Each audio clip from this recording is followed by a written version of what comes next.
Okay, welcome to video number 54 of the Diaries of a Coronavirologist YouTube channel. Today is the 10th of March and we are up to about 118 million confirmed cases of COVID-19 around the world and a little bit over 2.6 million confirmed deaths.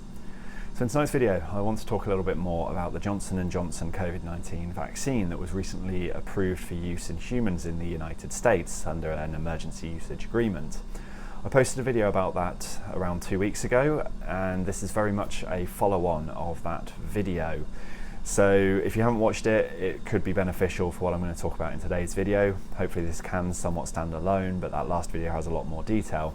I put a link to that down in the description for this video so you can easily find your way back to it. However, before going into that topic, I want to talk a little bit about some of the stuff that's been going on in the lab for me, to give you a little flavour of the kind of things I do on the day-to-day, not just the topics I'm thinking more broadly about with regards to coronaviruses and COVID-19.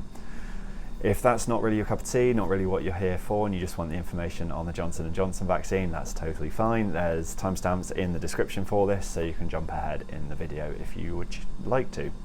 But for those sticking around, and for anyone who watched the last video, you may remember that I was talking about the fact that currently I'm very swamped with work in the lab.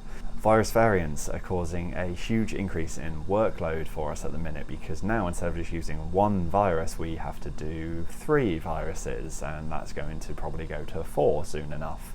We're currently focused on the UK and South Africa variants, in the process of getting the Brazil variant as well, and all of them need to be compared with the original virus. So the workload's significantly increased. In that last video, I shared a few pictures that look somewhat like the ones I've got up on the screen now.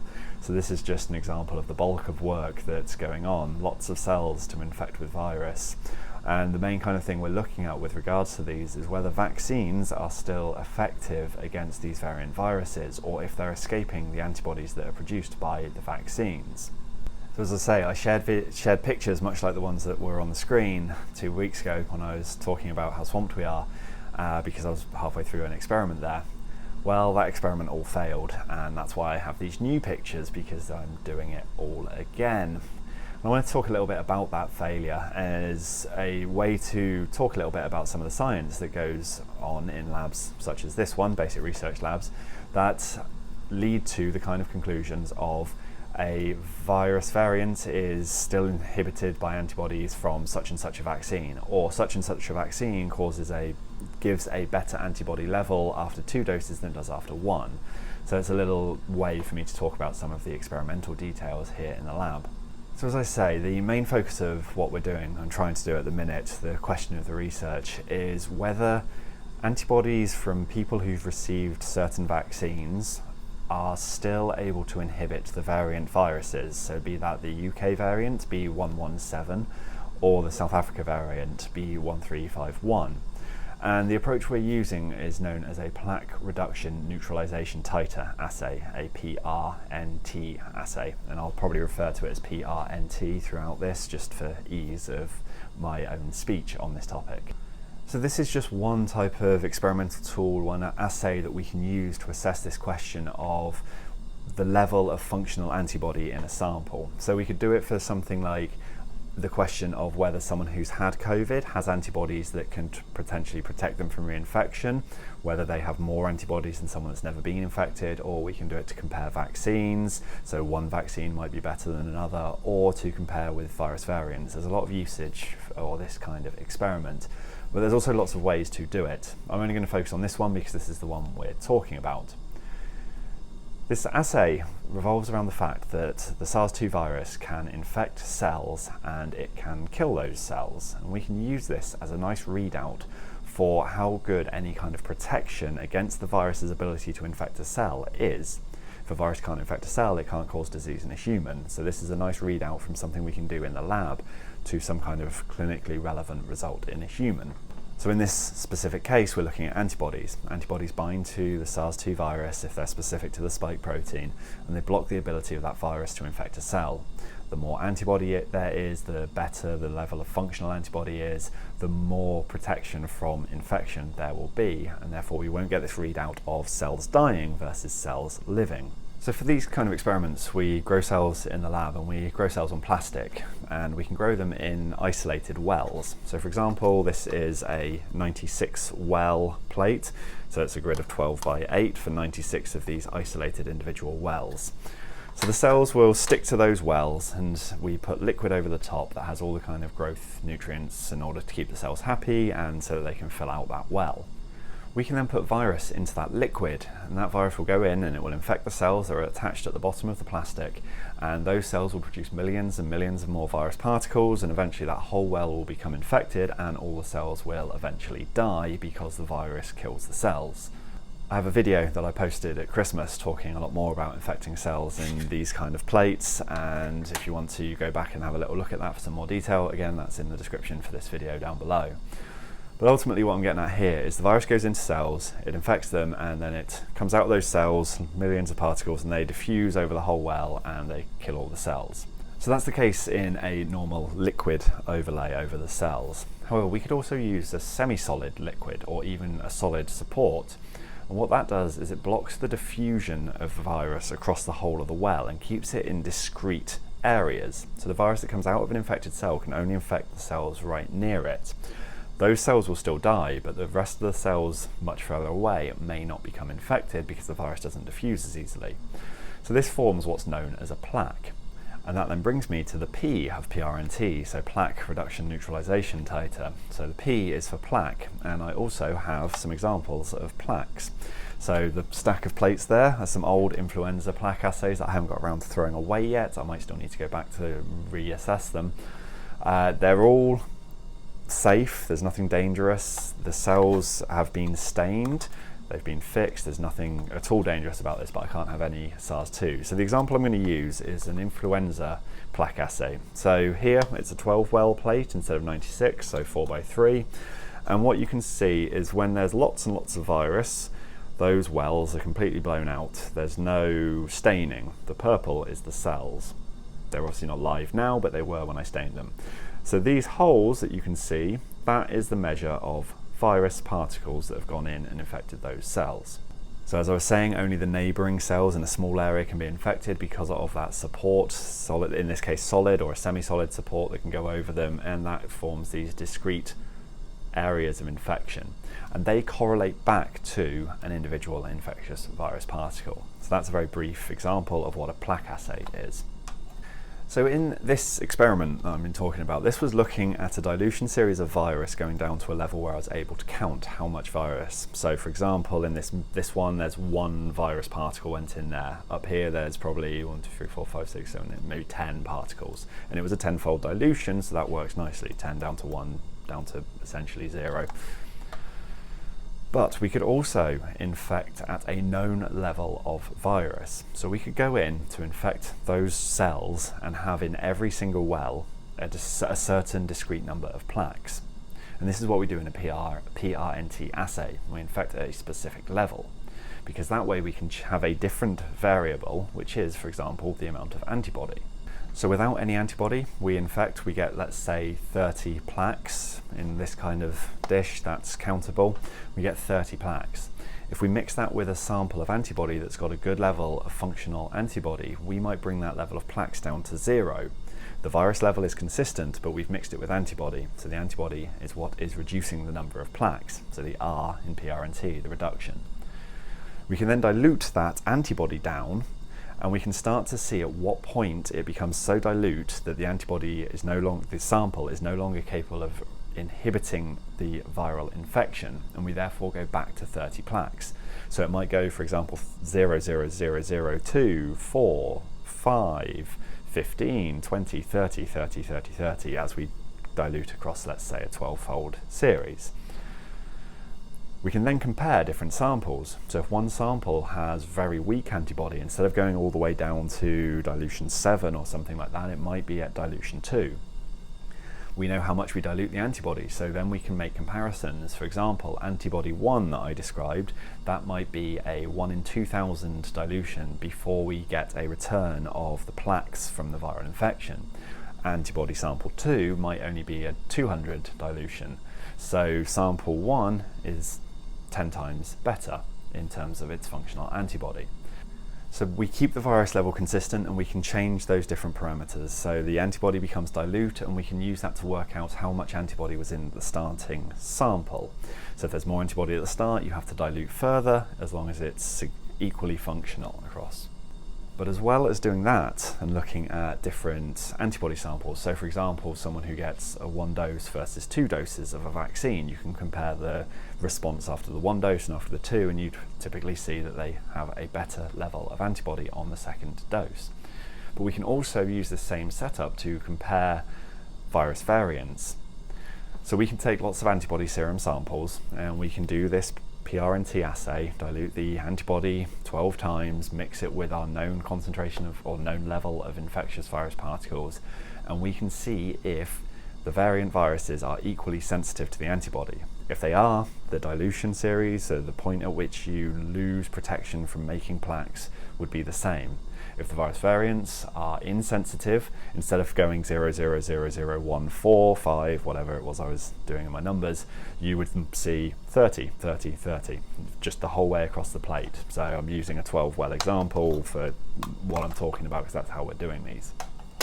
So that's the experimental setup. We take our virus of a known level, we mix it with antibody, we infect cells, and we use the readout of cells dying as a way to work out how much protective antibody was in the sample. The more protective antibody there is, the more times you have to dilute it before you see the plaques, which is the indication of infectious virus particles, because the antibody inhibits infectious virus particles. However, as I say, the experiment I was doing the other week failed miserably, and it led to a very depressing Friday afternoon for myself. And that came down to the fact that our quantification of how much virus is in our doc sample was slightly incorrect. We're trying to infect our cells with 30 virus particles, as I'm saying, 30 infectious virus particles.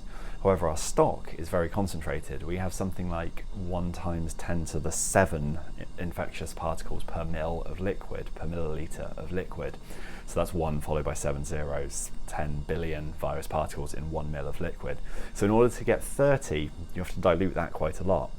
At that level of 0 to 30, if you're slightly off in your quantification of the original stock virus, that can have a big impact.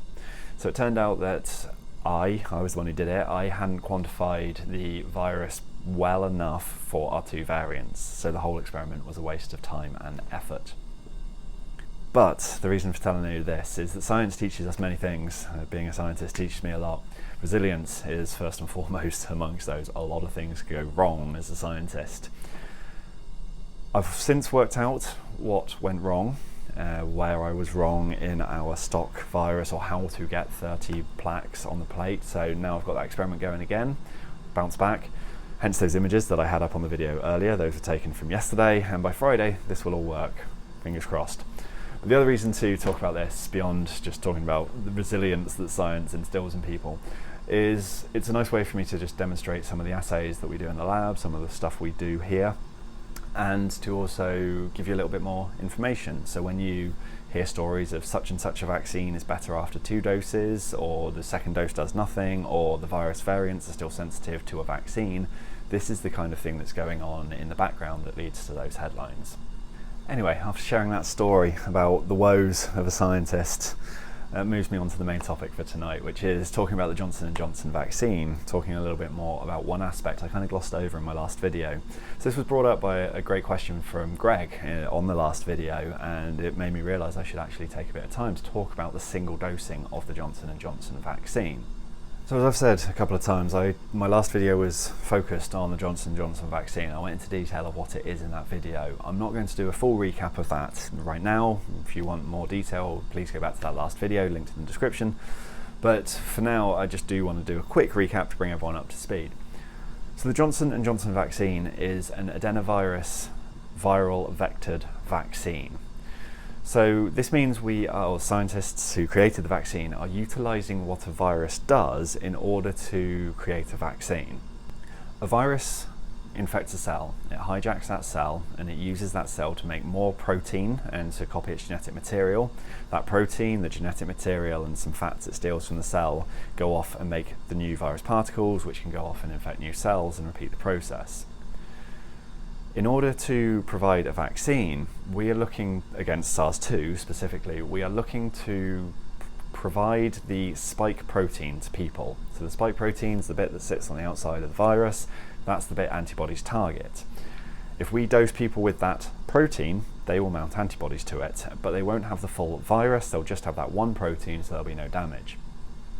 What we can do in the lab is we can engineer viruses to carry that spike protein genetic material, so that when that virus goes into a cell and does what it does, hijacks the cell, makes proteins, it will make the spike protein. So this is the concept of a viral vectored vaccine. The vaccine is the spike protein, and in the case of Johnson&Johnson, the viral vector is adenovirus 26. Adenovirus 26 is a human virus. It infects humans. It doesn't really cause much in the way of severe disease. And the way that this has been engineered to be a vaccine is that Johnson&Johnson, or the people working on this vaccine, have crippled that virus. They've taken away all of the stuff that allow it to make more copies of itself. Essentially, it's stripped back to just having the genetic material for the SARS-2 spike. So it's kind of a chimera, but in no kind of dangerous way. So the virus, the adenovirus 26, will go in, infect cells. They will produce the spike protein and nothing else. No new adenoviruses, adenovirus proteins, no new adenovirus particles, no coronavirus particles, just the spike protein.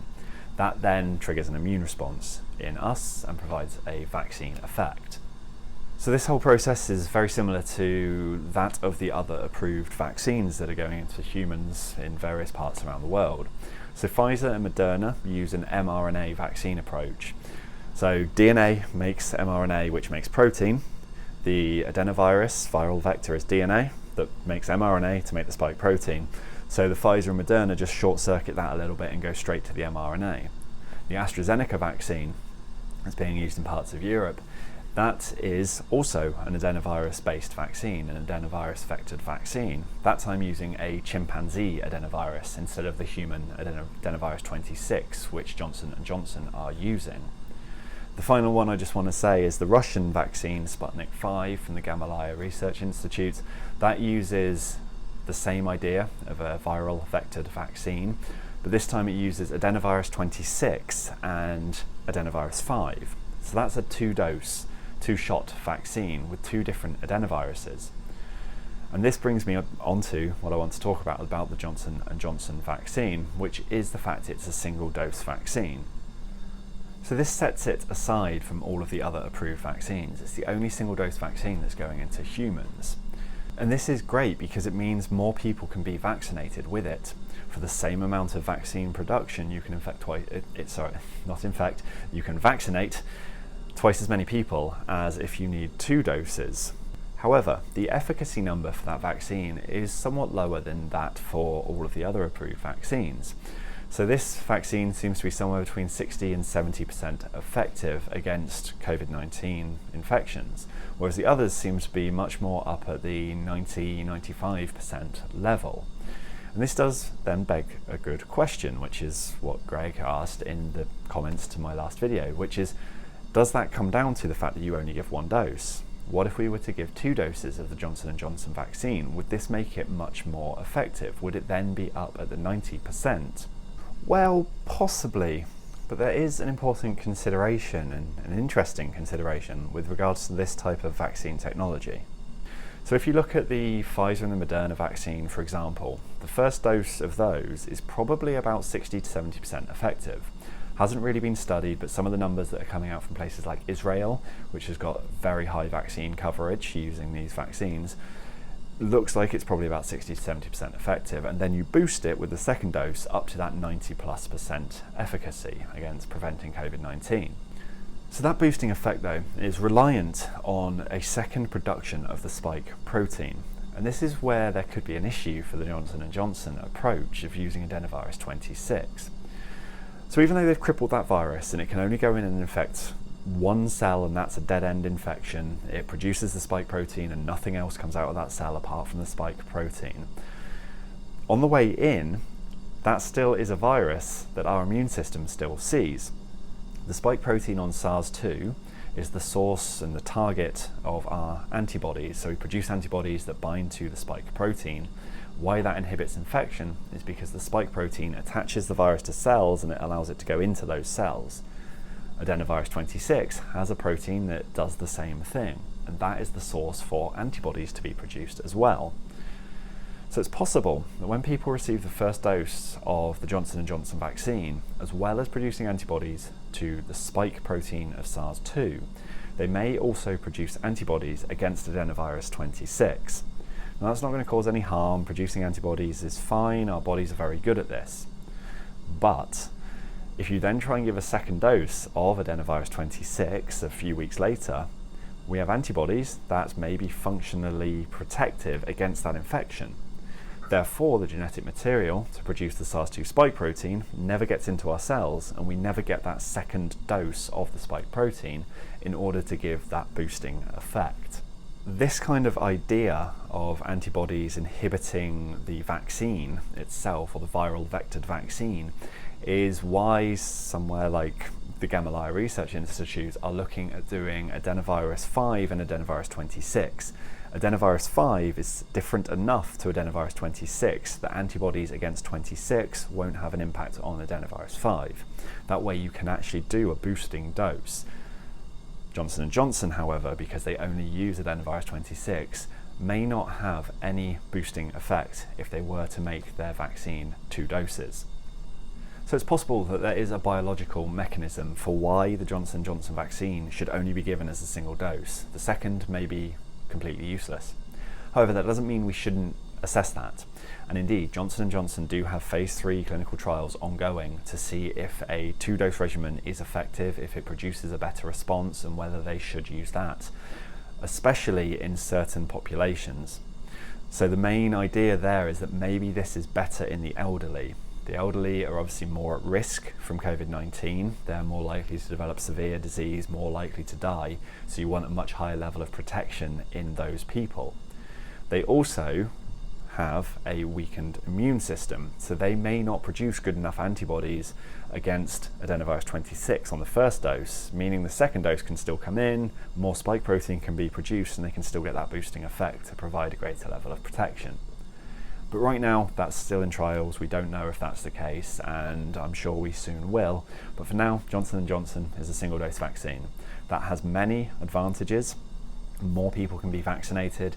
It's 60 to 70% effective at blocking mild, moderate to mild COVID-19, but it's about 85% against severe disease. So it's still really effective, still really useful, and it can be stored in the fridge for weeks, just a normal fridge like you have at home, which makes it much better than the vaccines such as Pfizer that requires ultra-cold storage. I thought I'd share this as just an interesting little thing about how these vaccines are working, and the fact that our biology as humans and the fact we mount antibodies may also have an impact on these viral vectored vaccines, because I find that kind of interesting. And with all that said, thank you for watching. If you found the video useful and interesting, please drop a like for the YouTube metrics. Please leave questions, comments, input down below. I may end up making videos based on questions that are asked, such as this one when I realise I've overlooked something quite interesting. If you're new around here, please hit the subscribe button and notification bell, all those YouTube things. I'm a scientist, not a YouTuber, but I still know the YouTube things to say. And as always, please stay safe, wash your hands, wear a mask, and keep calm and carry on. We will get through this. More and more people are being vaccinated.